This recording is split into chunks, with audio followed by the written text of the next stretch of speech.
initially that were upgraded, and that was covered by the grant last year. But these are additional costs that we just didn't have factored in. And so this is a total of how many radios? I don't have the exact count, but we have I could get a copy of the invoice and look at the count, but those are for these are all for hand, some of them for mobiles too. Okay. Some of the costs reflect refurbishing mobile radios that are going into the vehicles. All right, thank you.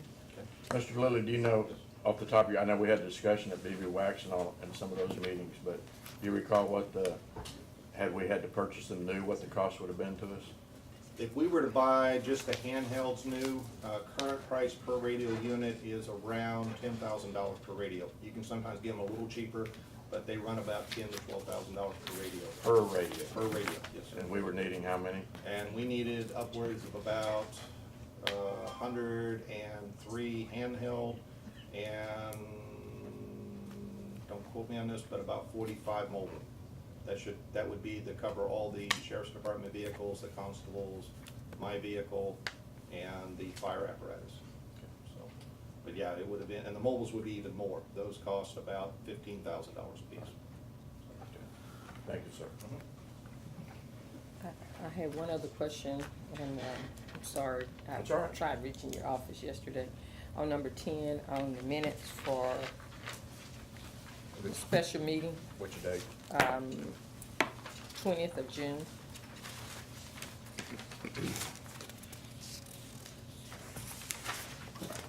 On item number 10.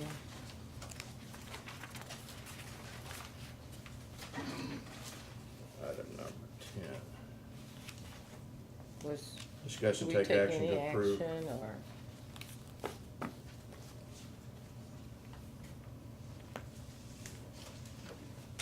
Discuss and take action to approve for combined DH position. That's the one we did combine that. Yes, but we went in a closed session, and then Mhm. we came out. So I'm asking, was there action taken?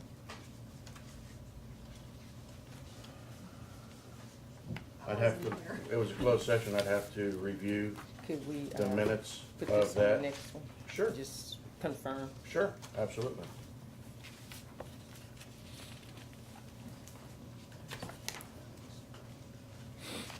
But I had to make notes on that and put it in a sealed envelope, hermetically sealed, so no dust, lint, or moisture could ever get in to destroy the results. So- Well, and I can assure you that it's highly unlikely any action was taken in the closed meeting. The question is After, right. Yes. whether or not that it says motion and second. As it does appear under 11, it would be the same way under 10 after the reconvening in open meeting. So I think they just got left off, but you should have video of that. Yes, sir. And we'll review and put it back on and Okay, answer your question. thank you. Are there any other questions on the I know, consent? that's why I said highly unlikely. Thank you. Yes, I'm sorry. That's all right. Are there any other questions on any of the consent agenda items before the court?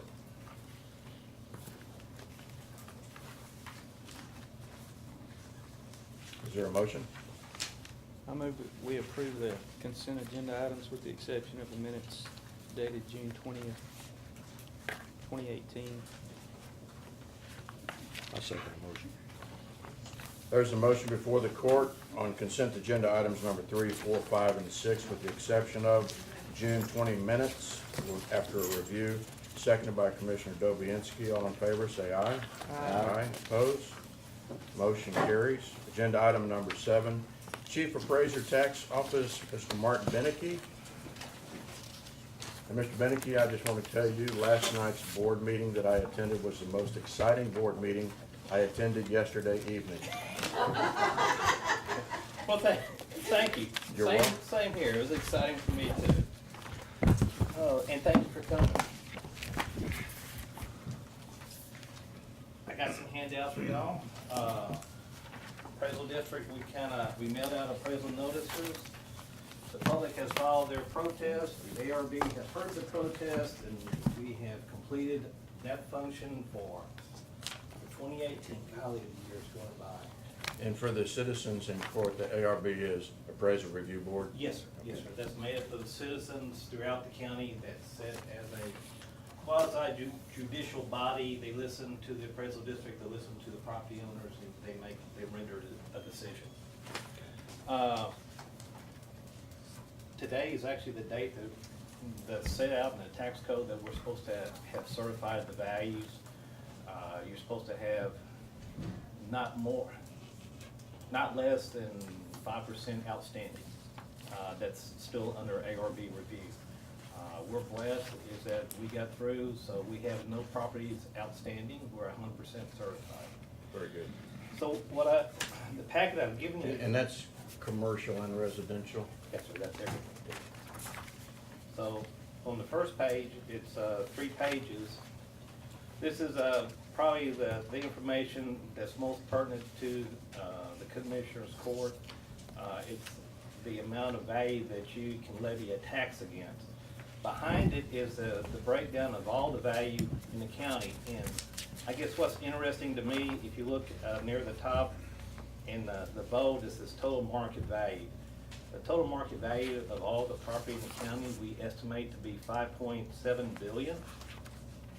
And so we continue to grow each year. What you are able to levy a tax against is $2.5 billion. And that's going to be on the front page, the 2018 freeze adjusted taxable value. So this is just some pertinent information for y'all to review.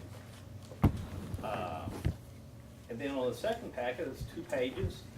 Each year, we give the taxing entities, the schools, the cities, and the county, an estimate. When we mail out appraisal notices, this is what our best guess of what the values are gonna be. And so that's what I submitted to Commissioner's Court earlier this year, is on the second page. And I was showing a difference between 17 and 18, around 205 million, which is about 8.45%. Actually, after the ARB review, we have 6.64. And being Commissioner's Court, I just thought you might be interested on how the rest of the taxing units in the county fared, and so I listed all the schools, districts, and all the cities here also. Can you share with the court what you would attribute the increase to? If you look at the percentages, if you look at the ESD and Iola ISD, they have the same boundary lines. Their percentage is higher because of the oil revenue. Oil prices are up. They were in the 40s, they're in the 70s now. So they saw an increase in their value. So they're growing a little bit faster than the rest of the taxing entities. King Oaks is also putting new houses on. They're between $300,000 to $600,000. So each one of those is increasing. See, in Navasota, while they're going with new houses and some new commercial, your steel industry is still suffering. NOV and its affiliates, they're not back to where they were.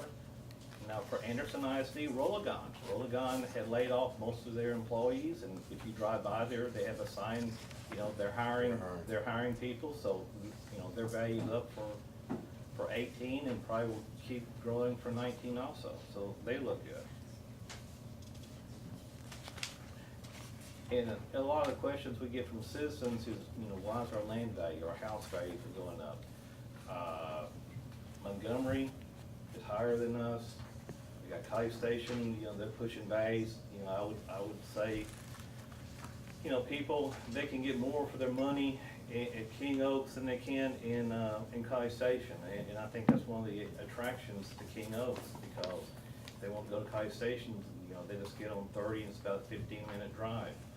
Waller County is higher, if you're looking at land values and house values, so that's raising our southern end. And also you get the same thing on the Navasota side. Brenham land is probably higher price per acre than what it is over here, so people are driving and they can come into our county and they can get more for their dollars, and that's raising our values. So I was looking in a crystal ball, which I don't do, you know, I would say things look good for our county.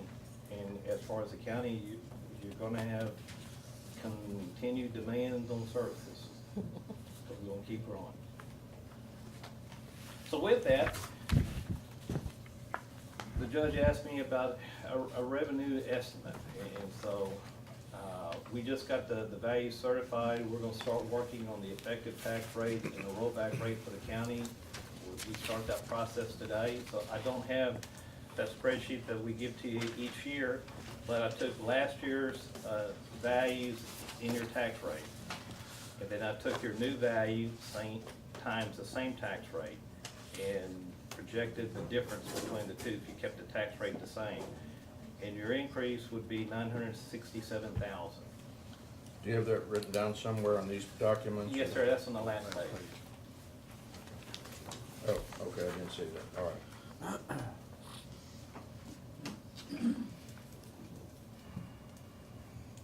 Is that at 100% or 95%?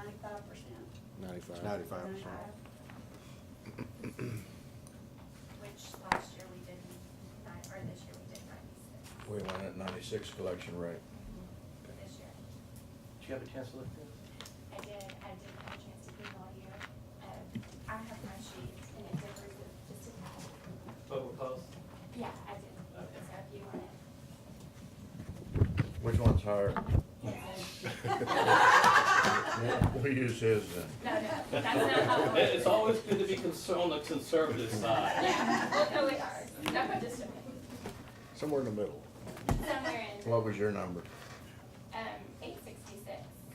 But there were a few, like I didn't have your sheet, my sheet differs as far as 2017, I put what we budgeted, you have 13,447, we budgeted 13,697, and that's just a percent difference, on collection rate, I'm sure, so I'll go back and review those, but I was supposed to email him back with my numbers, so that's fine.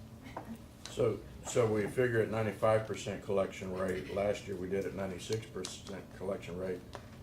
Do you have an official collection rate number of what you did last year? Percent wise? Of what he's collected. So far, we are over the 96, this year. Okay. So it has gone up and down, and we have received more than, but we don't want to, the previous judge, at the time, it was, I guess, our economy, and he wanted to be on the 96. Understood. He increased it by 1%, but Right. didn't want to go any higher. Understood. Okay. So anything above the 96 would be kind of a cushion for us in the event of, Mhm. okay. And if you Oil throw- prices could go back down. If you throw in your delinquent collections, usually you collect over, it'll be at 100%. Yes, yeah. But when you're looking at the budget, you Yeah, don't get want to them that assume year. that one year that you're gonna get 100% of it. Yes.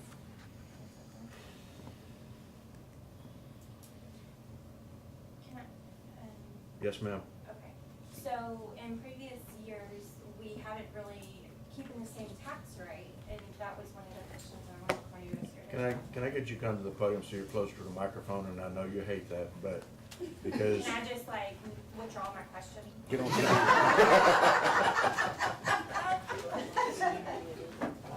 Because we are getting a bigger viewing audience, and I do want them to be able to hear what you have to say, so it's important. Okay. That means get them up here. Means I don't have a Camera choice. on. Yeah. It is. So I was just wondering about, in previous years, keeping the same tax rate, we haven't really generated that much revenue.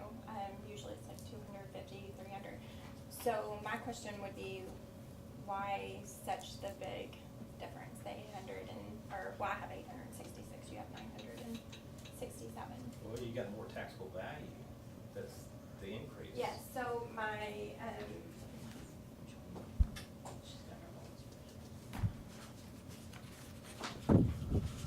so from 2017 to 2018, there is 212 million. Is that just because of industrial, or is that because of, like, I know my home value has gone up, but I don't think that makes the bulk of our taxable value. I think it's industrial. And so that was just, and I would rather call you and talk to you over the phone about this. Yeah, I can get you a list of everything that has changed, Yeah. but it'd be a long list, but I could do that. But like the Tenasca used to give us the list of the big industries and. I can do that. Okay, all right. And I guess, and the auditors brought it to my attention, one of the, if the number was higher, we wanna know, is it sustainable to some degree? Is it just a windfall? Yeah. Like, is it, because you don't want to, we don't want to prepare the budget on perpetual expenses, anticipating that this is gonna be an annual. Exactly. And, you know, we're gonna keep the same rate of revenue, or is it just this? You don't wanna project the same rate of growth. Yes. Is this a part of the factor of oil prices going up and a little bit more production as well anticipated? Yes, sir, it's oil prices, that's what's helped a couple of taxing units. I still think is that we're still down because the NOV and all the industrial park, it's still not recovered yet. Yeah. No. And so, you know, in talking with the company we contract with, they were saying, well, 17 was gonna be the bottom. Well, okay, well, 17, you know, it went mid-year, okay, it still had not rebounded by January 1, and that's our assessment date. But throughout 18, the oil industry has picked up, and I haven't looked this week, but last week, oil was at $75 a barrel. I know, Midland is out in West Texas, you know, that's all extremely active. And so, you know, when I questioned them, I said, well, okay, aren't they using, you know, don't they need pipe? And he said, well, you see, you gotta understand, when the bottom hit, everybody starts cutting costs. So, you know, they use, their inventory or the pipe that they have in the yard. They reuse some pipe. And so if money's not flush, they cut costs. He said, when it comes back, there's gonna be a lag between when prices go up and they start placing orders for new equipment. And so that sounds reasonable to me. Now, on Tenasca, you know, we've been in a lawsuit with Tenasca. I believe it's a $400 million plan. They think it's a $179 million plan. And that's what we were fighting out in a lawsuit. And, you know, we spent a whole lot of money and we settled about $224 million. They still think it's a $179 million plan, but we have reached an agreement this year. They're not happy, and the appraisal district's not happy, but I felt like it was the right thing to do instead of going into another lawsuit. As you've been reading the paper, we're smashing records on energy consumption, and so saw an article the other day is that the two growth areas in the nation is Florida and Texas, and I feel strongly is that demand for electricity will keep growing. One of the problem is that I am told is that the wind industry, which was out in West Texas, which generated a lot of wind, they couldn't get it to, you know, Get it to the grid. It couldn't get it to the grid or where the demand was. And this new power line that came through, which was one of the reasons for, you know, we picked up a lot of value on the new power line. That's taken that wind power to the, where the demand is. And so that's decreasing these gas power plants. So, I don't know how it's gonna shake up in the future. We currently have two pipelines coming through the county, that, Magellan and, what's the other one, Harry? Enterprise, that are coming through, which will be on the tax rolls next year also. And they're, pretty substantial pipelines. Mhm. So that will be added to the tax rolls Yep. also. So there's additional growth. And out on 215, they're adding to that plant out there too. They're putting in a pretty big project in there. So they've been working on it for about 3 months, and he said I talked to the superintendent this morning. He said they're gonna be working about 4 more months on that project. So they're raising the capacity of that pumping station there. So we've got a lot of activity in the county, a lot of growth coming as far as the oil industry. Mr. Foltz, stop me if this is out of order, but can you share with the court, because it does deal with our tax, the aerial, where you're, instead of 3 years, you're doing that 2 years to kind of keep more up to date and abreast of what's going on in the county so we can Yes, more or sir. less validate our numbers? One thing that the Fresno District has done in the past, there's aerial photography. And, you know, telephones and Google Maps, everything's getting a lot more sophisticated. And so there's a company called Pictometry that you can contract with and buy aerial photography. And every year, it used to be every dot was 12 inches, and now it's 9 inches, and you can get 6 and 4 inches, and so you can get a lot higher resolution photography. And they had a method is that they call it oblique, and so you have a photograph, and you could see the sides of all the sides of the structure, and they had tools that you can actually measure down the sides. So the appraisal district had contracted for 2 flights, 2016 and 2012, 12, 13, 14. 12 and 16. So we had 2 flights of photography. And they're great. I mean, what we use them for is to find the new stuff. They have a process that they will take the previous year's photography and they would overlay the new photography, and they'll say, ooh, there's a new house there. And then we would go out there and you know, measure it and put it on the appraisal roll. It saves on labor. It saves on having more staff members driving up and down the roads looking at stuff, because it defines which accounts you have to go out there and look at. But we really didn't need the obliqueness of it, and so that was something that we paid for that was not really benefiting us. So we were able to negotiate with them is that we just want the straight down photography at a cheaper rate, and we were able, for less money, instead of getting a flight every 2 years, we will get it every 3 years, we will get a flight every 2 years. And so that will help us keep our records more accurate. Now, since we own the license, we are able to share it with other governmental entities. We'll share it with the county, with 911, the cities. Let's see, Navasota, they have a GIS department, and so we actually paid for it. It's gonna be in our budget, but all the taxing entities in the county will have access to it and get copies of it. And I guess in my understanding, the value of that, it keeps us more current, more often, and we can be on top of appraising new properties or revised properties and things of that sort. Yes, sir. We have some large, Grimes County is a rural area, and so you have large tracts of land, and sometimes it's that you can have a structure, a business or a house that's built over the hill that you can't see from the road, and you don't have access to. And if you don't know about it, you can't get on the road. But, you know, with this, you can make a phone call, and you can, get access and do a better job. Are there any other questions for Mr. Beneke? Auditors included? This doesn't include that new asphalt yard out by the industrial park, does it? Because it's just been put in since January. Is that what the train tracks are? Yes. When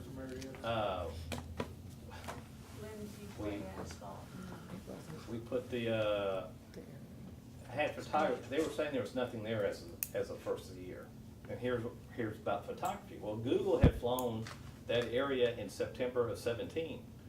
And so I got the tax agent on the phone and got him to look at Google, and, sure enough, they had scraped it, and they didn't have any track down, but they had done a lot of gravel work and had the majority of the yard covered in gravel. So we assessed the gravel also when they're building the base there. So that's how photography, helps you out. Sure. And I guess in a pinch, you could Photoshop it and put some buildings on it. No, we're not gonna do that, but, Let's keep it honest. we wanna keep it honest. On your improvement totals, is that new home sites, or is that a total for that? No, that's total for all improvements. All That- improvements. that- The new improvements don't show up on this report. You don't, okay.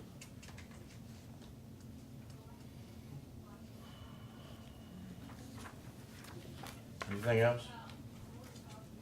Mr. Beneke, thank you very much. Thank you. And Jesse, I'll get you that. I did give them a copy of that. I think this one. I do. Okay. Moving to, Road and Bridge Engineer, Mr. Walker, Road and Bridge Report. Welcome back from vacation. Thank you. It was hot there too. Crews are continuing with the chip sealing program.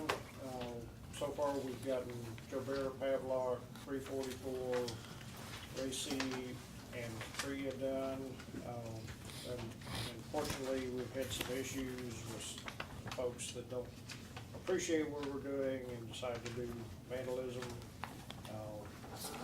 Every new road we put in has had some type of vandalism or damage on it almost immediately after we put them in. Such as? This one, that's McCrea. The first one is somebody took and burned out their tires, and with the fresh asphalt and rock down, it's very tender, and it just stripped everything off. The others, we've had four-wheelers going out doing donuts on the road. We had one place where they were just inadvertently loading a piece of equipment on the edge of the road and damaged it. We've had people take their cars and do stuff like this. It's frustrating. Every time we have to go out and fix one of those spots, it costs about $1,000 just in loading up the equipment and hauling it back out there and everything, even though the materials involved are very minimal. And then, of course, this is the first course of chip seal.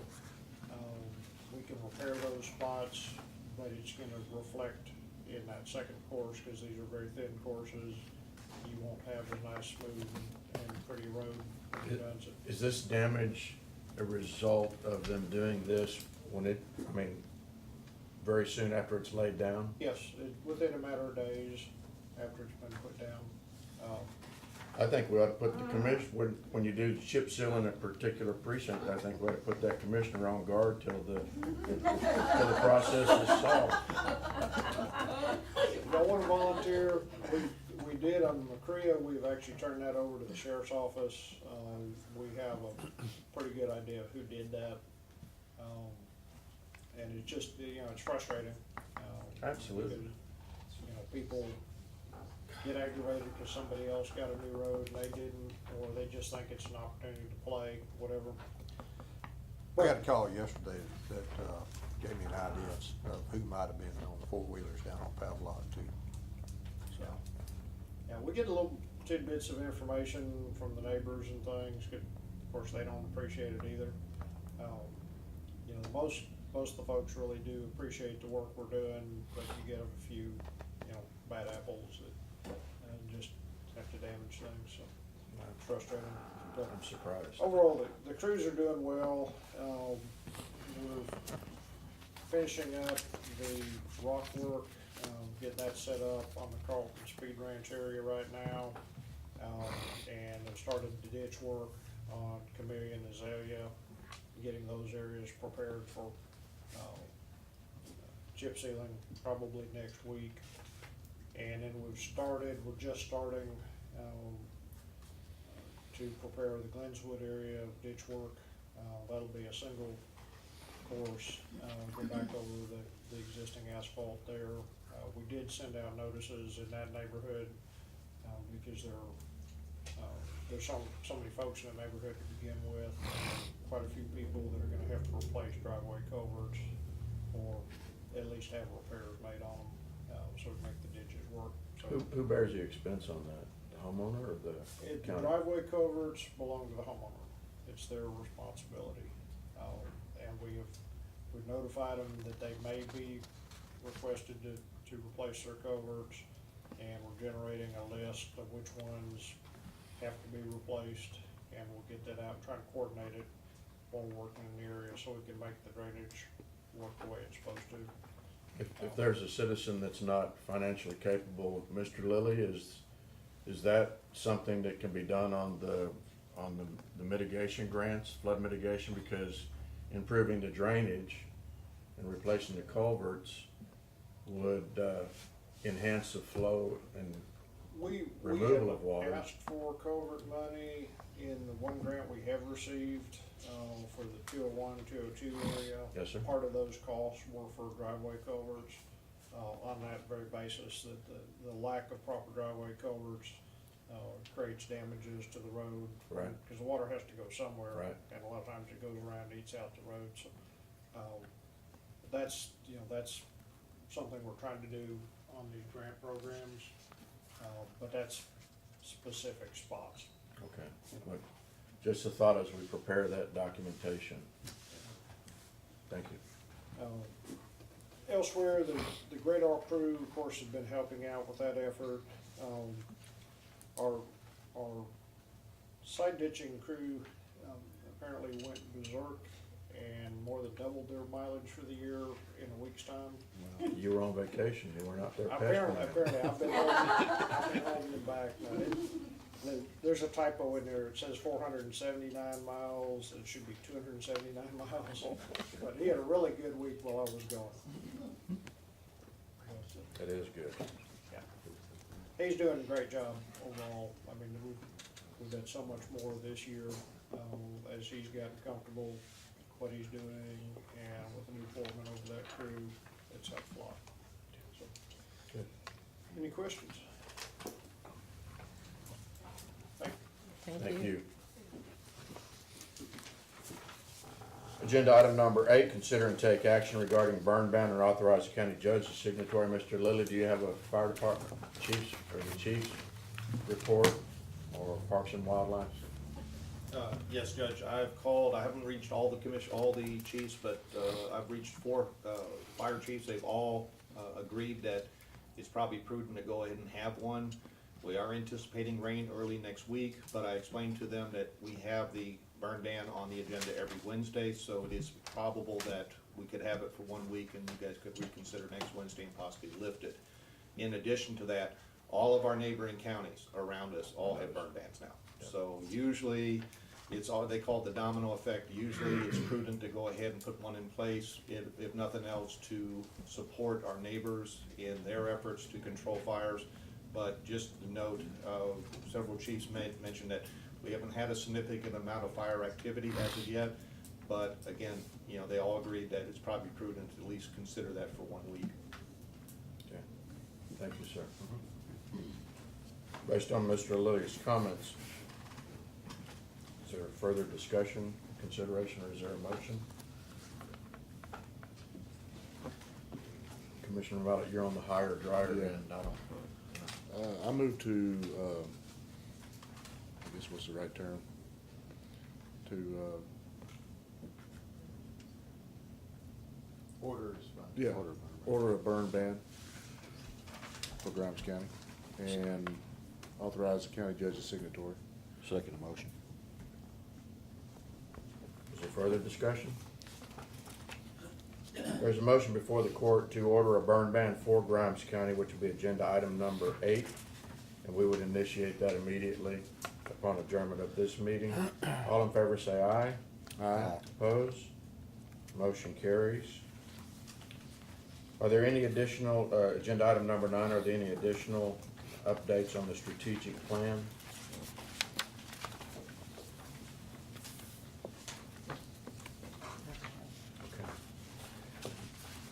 Seeing none, hearing none, agenda item number 10, receive and take action to approve the MOU between Texas A&M AgriLife Extension and Grimes County for Information Technology Services. See attachment 10. I know I presume Mr. Foltz has reviewed this, but I also had Mr. Cannon, our IT director, review it since it is IT related for the extension office. And from an IT perspective, he saw nothing that he thought was out of the ordinary for this memo of understanding. Mr. Foltz, did you have any concerns? I don't, this is the same language as been in the previous agreement. The intention, of course, when you do an MOU is you're saying to the world, this is not quite a contract, but then you put in there terms that look like a contract. Right. That's what this is, but it involves the state agency and the county and the use of IT equipment, you know, hardware, et cetera, that's in their office, and it's adding some clarity or offering some clarity as to who owns the equipment and where it will go, who will protect it, how it will be taken care of. It's not that significant. Okay. Thank you, sir. I do have some questions about this stuff. All right. Is the equipment currently that's located in their office, is that owned by Grimes County or is that owned by the Extension Service? That is our property, I believe, because we approved their budget, but it's not theirs to take away when they leave. Correct me if I'm wrong. I believe that's correct. Now, as far as the computers for the extension agents, I think they may bring those, I'm not 100% sure, but I think they may bring those from A&M. Yeah. I know that we provide the one for our employee that's there. We provide the copier Right. and the fax machine, and of course, internet. And if I make no mistake, Mr. Holman is here, but Oh. when the, Yes. when the offices were empty, the equipment was still there. So they didn't take the computers with them when the agent left, so I can double check with Talita and make sure on that. and most of them, we tried to make sure that if it was Grimes County equipment, that the label was placed on it and that it was scanned into your system, so. Do you concur with what we've said so far? Anything that you would care to add to the conversation? No, everything is accurate. On the laptop. Can I get you to come to the podium, sir? On the extension side, we do take the laptops out when we do presentations in and throughout the county, but we Right. return those back to the office and everything stays at the office when we head home for the day. Okay. And I do know that A&M will switch out the computers for the agents. Whenever it's time for an upgrade on a computer, they'll actually send in a new computer and we'll send the old computers back to A&M. That's what Okay. Very good. Any other questions, Yes, I've Commissioner? got a couple other questions. Okay. So, one of the issues that's addressed in this memorandum is security and compatibility with our internet services. And I know based on some of the reports that we've had through the IT department that there's been numerous issues with viruses and other things coming through the system. And so I just want to make sure that when a new computer is brought online, that that's first taken to the IT department here in Grimes County to make sure that it falls within the same standards that we're trying to get to with regard to software and security. And another issue that I noticed in here was the involvement of third-party or personal computers on the system. They should be at the same security level as the ones that we have here in the county. And I Right. don't necessarily know how that is monitored, because that's an avenue, at least in my mind, for those types of viruses to get into our system as well. So, I mean, you mentioned that Greg has looked at this, and I'm sure he's well aware of those situations, but I just want to make sure that we are, as a court, aware of those. And I would recommend that maybe you visit with Mr. Cannon, reinforce your concerns on that, and he can somewhere or another make sure that as we do change those out, that we get them verified. Also, maybe he needs to put out an email as a reminder in regards to anyone using personal computers, that they have the same standard of antivirus control. Good points.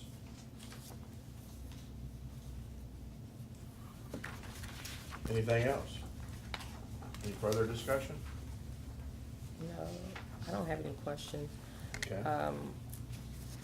I would like to say on that, it also talked about on the general hardware support, that we reach out to their extensions regional IT specialists, so perhaps if Mr. Cannon could get with their specialist, and their specialist, it says, is responsible for, to contact, well, AgriLife County office staff will contact the extensions regional IT specialist. And it talks about for the antivirus, anti-malware, application install, active, maintain, and that's current. So maybe he could get you their contact and Greg could Sure. talk with him. On that, I'd like to make the motion to approve the MOU between Texas A&M AgriLife Extension and Grimes County for information technology services. Second. There's a motion before the court on agenda item number 10 by Commissioner Walker, seconded by Commissioner Mallett. All in favor say aye. Aye. Opposed? None. That would bring us to agenda item number 11. I make the motion. I move we adjourn. I second it.